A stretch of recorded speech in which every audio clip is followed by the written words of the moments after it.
Hama kemarin belajar tentang apa? Pola kemarin ada dua apa?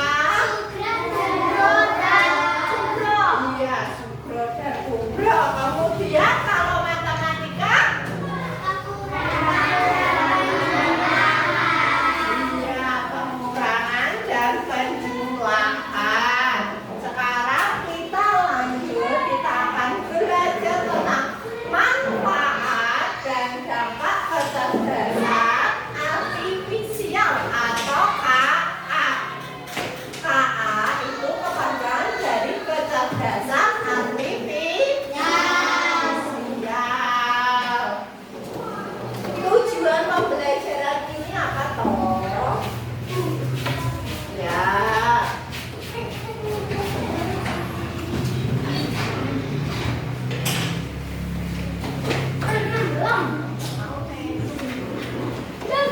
Ya, tujuan pembelajarannya yaitu apa Mas Apil? Coba dibacakan sini. Ya, tujuannya apa kita belajar ini? Mengidentifikasi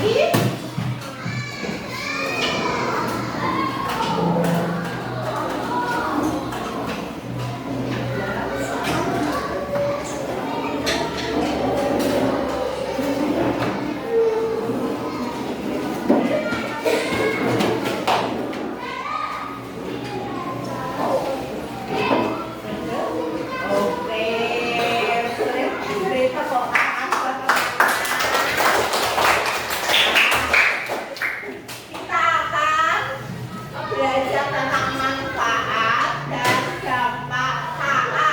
Tujuannya apa toh? Yaitu mengidentifikasi manfaat KA dalam kehidupan sehari-hari. Kemudian menyebutkan dampak positif dan dampak negatif dari penggunaan KA secara sederhana.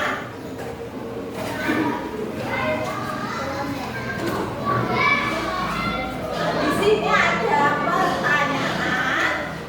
Saya bisa bicara, tapi saya bukan manusia. Saya bisa membantu kamu belajar. Siapa saya? AI itu apa toh? Robot yang diciptakan untuk memenuhi kebutuhan manusia sehari-hari. Oke, kita coba lihat benar tidak jawaban dari Mas Rizal itu ya. Apa itu AI atau kecerdasan artifisial? AI itu adalah kecerdasan artifisial ya, atau KA. Lagi ya.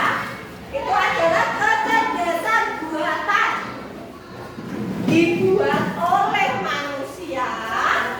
KA bisa membantu kita dalam kehidupan sehari-hari. Kalian tahu contoh dari KA tidak? Tidak. Kalian kalau mau mencari hiburan musik di mana? Di YouTube. Itu adalah contoh, salah satu contoh dari KA. Ya, itu ada contoh dari salah satu KA. Kemudian kalian tahu menyedot juga? Nah, itu juga termasuk dari KA. Sekarang coba kita melihat video dulu ya.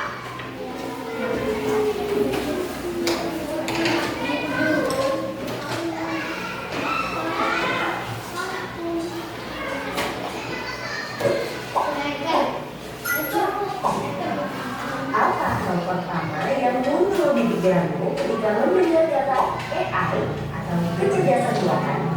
Apakah AI jahat seperti film Hollywood? AI jahat atau komplot AI hanyalah hayalan pembuat film saja ya. Namun sebenarnya AI sudah merupakan kenyataan dalam kehidupan sehari-hari. hari kita. Kalian sering loh menggunakan AI. Ketika buka handphone, fitur fingerprint atau face unlock menggunakan AI untuk dapat mendeteksi sidik jari atau wajah kalian dengan lebih cepat. Ketika googling, adanya AI akan memberikan hasil pencarian yang lebih sesuai dengan minat dan kebutuhan kalian. AI juga banyak digunakan pada berbagai aplikasi loh. Contohnya fitur deepface pada Facebook yang mampu mengenali wajah yang ada di dalam foto. Gambar foto juga menggunakan AI agar dapat menyesuaikan dengan bentuk wajah. Kalau kalian terbiasa nonton atau like konten TikTok misalnya, akan muncul rekomendasi konten yang tidak jauh-jauh dari TikTok juga. Bukan hanya di media sosial, rekomendasi musik atau film di aplikasi streaming, iklan produk pada e-commerce, rekomendasi dari virtual assistant seperti Google Assistant atau Siri juga menggunakan AI untuk mempelajari dan menyesuaikan dengan aktivitas yang biasa kalian lakukan. AI juga ada pada Google Maps untuk menganalisis rute yang paling cepat dan perkiraan waktu yang dibutuhkan. Pada game online, AI dipakai untuk menggunakan permainan bot dan membuat karakter serta grafis permainan menjadi lebih hidup dan realistis. Lalu, apa itu AI? AI atau Artificial Intelligence atau kecerdasan buatan adalah sistem yang memungkinkan mesin atau komputer untuk berpikir, belajar, dan melakukan tugas seperti manusia. Istilah AI muncul pada tahun 1956 dalam konferensi Dartmouth yang diinisiasi oleh John McCarthy, seorang ilmuwan komputer asal Amerika Serikat. Di antaranya ada 4 teknik dasar pada AI, yaitu searching, reasoning, planning, dan learning. Searching adalah teknik menemukan langkah-langkah yang sistematis untuk mencapai suatu tujuan atau solusi. Contohnya AI pada Google Maps. Reasoning adalah teknik menarik kesimpulan berdasarkan fakta-fakta yang ada. Contohnya AI pada aplikasi pendiagnosa penyakit. Planning adalah teknik memecah masalah kompleks ke dalam sejumlah operasi yang lebih sederhana. Contohnya AI pada mesin perakitan kendaraan. Learning adalah teknik mengajarkan pola-pola data untuk memperoleh pengetahuan. Contohnya AI pada sistem mobil tanpa pengemudi. Lalu, apa saja ya keunggulan menggunakan AI? AI dapat menyelesaikan tugas dengan cepat dan efisien sehingga dapat menghemat waktu dan sumber daya. Ada model besar dan kompleks serta menemukan pola dan tren dari data tersebut. AI dapat bekerja secara konsisten dan mengurangi kemungkinan human error yang biasanya disebabkan oleh faktor kelelahan atau ketidaktelitian manusia. Selain itu, AI dapat bekerja 24 jam penuh, tidak seperti manusia yang terbatas. Sebaliknya, apa risiko menggunakan AI? AI membutuhkan data yang besar dan berkualitas tinggi untuk belajar dan beroperasi secara optimal. Kualitas data yang buruk dapat memunculkan hasil yang tidak akurat. Lalu, analisa atau rekomendasi yang diberikan oleh AI juga akan mengambil bias pada data yang diberikan kepadanya. Contohnya, jika data yang diberikan pada AI kebanyakan berasal dari pasien lelaki, maka analisa penyakit yang diberikan AI akan lebih sesuai untuk kondisi pasien laki-laki dibanding pasien perempuan. Selain itu, ada juga resiko keamanan privasi. AI dapat merekam informasi pribadi dan segala aktivitas di dunia online. Data-data tersebut dapat disalahgunakan untuk tindakan kejahatan. AI memberikan kemudahan dan dapat melakukan pekerjaan manusia. Namun, kemudahan ini dapat memicu sifat malas dan serba instan. Selain itu, orang bisa saja kehilangan pekerjaan karena digantikan oleh AI. Contohnya, pekerjaan customer service yang mulai digantikan dengan chatbot AI. Selain digunakan dalam kehidupan sehari-hari, AI juga dimanfaatkan dalam berbagai bidang. Di bidang kesehatan, AI dapat digunakan untuk membantu dokter membuat jadwal temu, mendiagnosis awal penyakit, dan merekomendasikan obat atau terapi tertentu. Di bidang keamanan, AI digunakan dalam kamera untuk mendeteksi adanya aktivitas yang mencurigakan. AI juga digunakan dalam keamanan cyber untuk mendeteksi serangan di dunia maya. Di bidang keuangan, AI digunakan untuk menganalisis tren pasar, memprediksi perubahan, dan mengelola resiko investasi. AI juga dapat membantu dalam mendeteksi transaksi keuangan yang mencurigakan. Di bidang bisnis, AI digunakan untuk menargetkan iklan yang lebih spesifik dan personal serta menjawab pertanyaan dan menerima keluhan konsumen. Di bidang otomotif, AI digunakan pada mobil untuk mengenali rute dan menghindari tabrakan. Pabrik otomotif juga menggunakan AI agar proses produksi menjadi lebih efisien dan terjamin kualitasnya. Di bidang logistik, AI dapat merencanakan rute dari mana yang paling efektif sehingga mengurangi biaya operasional dan waktu tempuh. Di bidang pertanian, AI digunakan dalam memantau kondisi tanaman, mengendalikan hama dan penyakit tanaman, serta memprediksi hasil panen. Di bidang lingkungan, AI digunakan dalam menganalisis data sensor dan citra satelit untuk memantau perubahan iklim dan lingkungan. Bagaimana nih?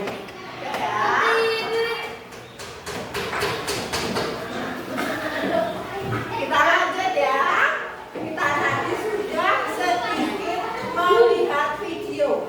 Ya, kecerdasan artifisial itu adalah apa? Yaitu nama lainnya adalah AI. Pengertiannya adalah kecerdasan yang dibuat oleh manusia, di mana nama itu atau AI itu bisa membantu kita dalam kehidupan sehari-hari. Ya.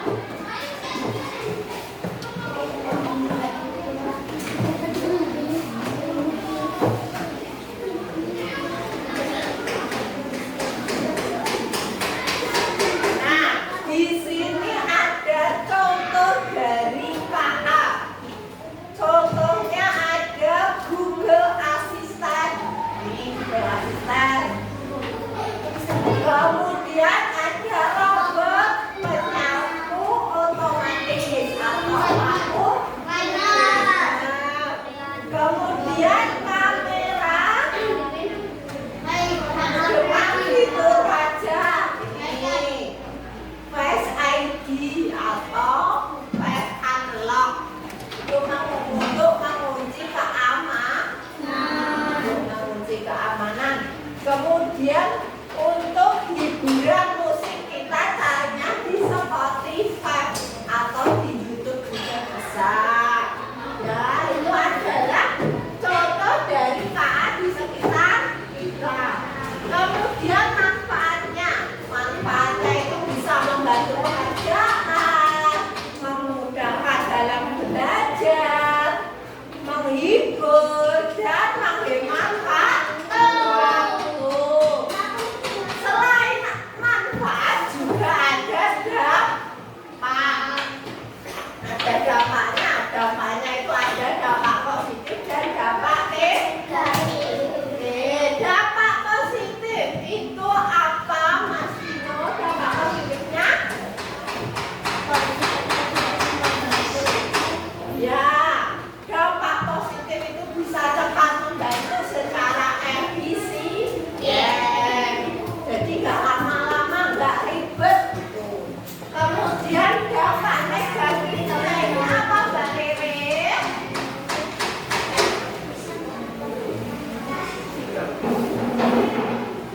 Ya,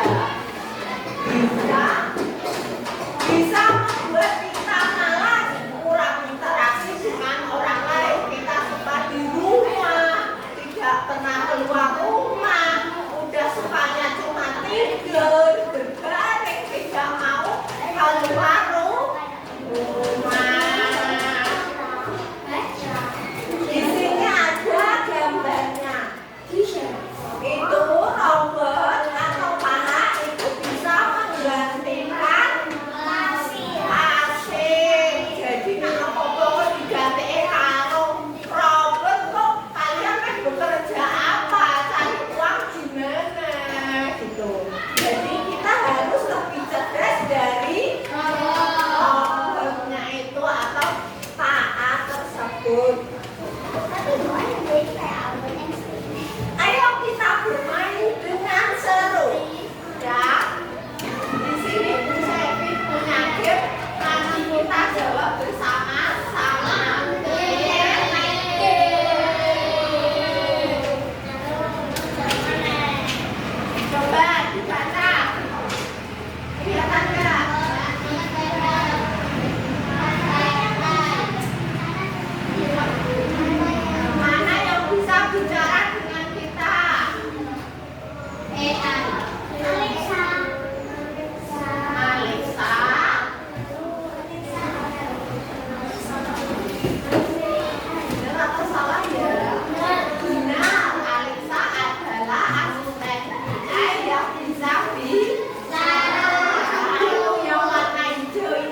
Bu,